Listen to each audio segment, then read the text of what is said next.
fears, failures, and insecurities in his hand. God tells us that we will face troubles. However, we have the victory through our faith in him because he has overcome the world. Hebrews 11:1 says, Now faith is the substance of things hoped for and the evidence of things not seen. Someone who has faith never worries and never doubts. I pray this message speaks to you and that you use faith throughout this week. Amen. Good afternoon. Good morning, Genesis. Good morning. I will also be speaking on faith in God. Faith is more than just believing. It's knowing.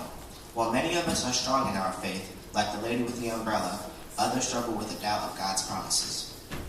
Even just a teeny bit of faith is enough for God. God doesn't want you to be a superhero of faith.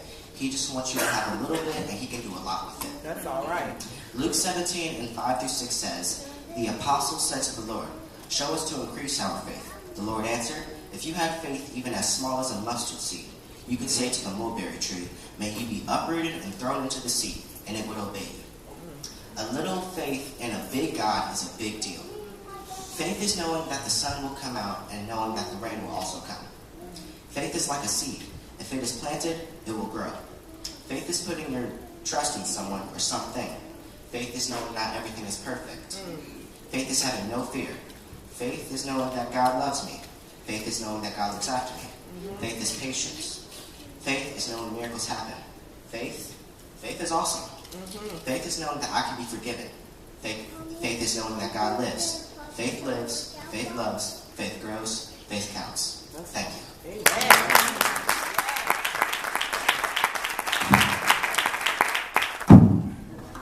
Good morning. Good morning. I will be having a brief statement on trusting God. My life with God is very important. God is dependable, and I know that I can trust him to help me with anything I have going on in my life. I do sometimes struggle with trust because I'm never sure how he would help me when I really need it. It could happen if I were taking a test. I would study so hard for it, and on the day of the test, I would get nervous.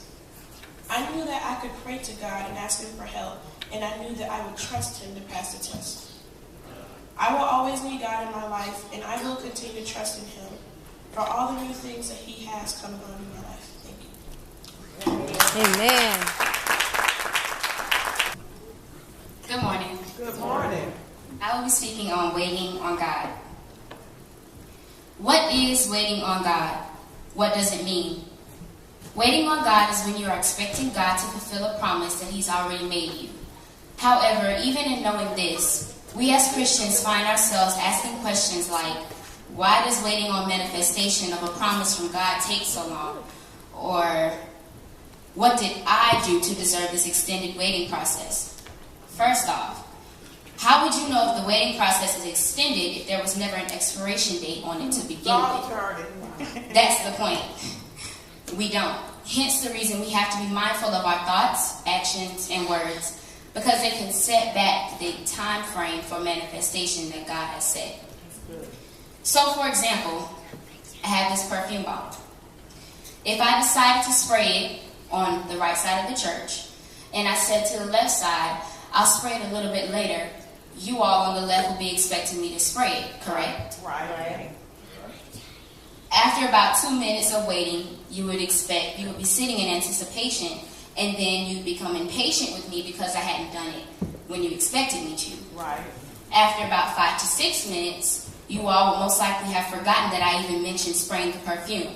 And why is that, you may ask? It's because we as humans instinctively put a time frame on things that we want to happen quickly.